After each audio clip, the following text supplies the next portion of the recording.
Rodrigo tiene el balón a la izquierda y David en el banquillo dice: ábreselo a Marco, que pegue. Pero Marco no le pega. Se la da a Fede.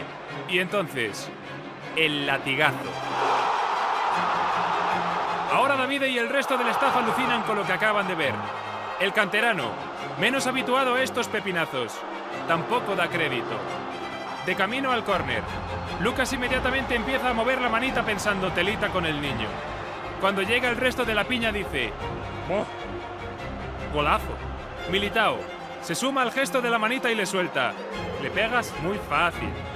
Rüdiger, en cambio, le apremia pegándole 15 nudillazos más 9 señoras collejas a su guacho preferido. Muy bien.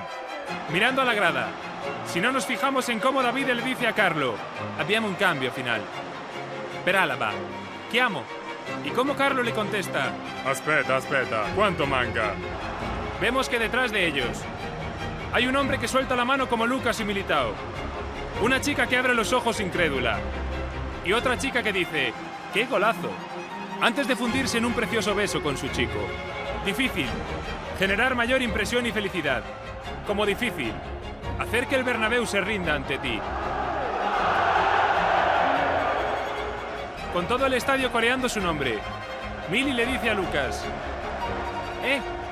top. E incapaz de reprimirse vuelve a hacerle el gesto. El gallego concluye: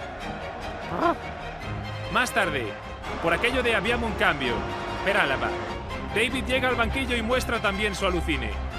Eden parece decirle: his common drop, que viene a ser algo así como el tiro de siempre.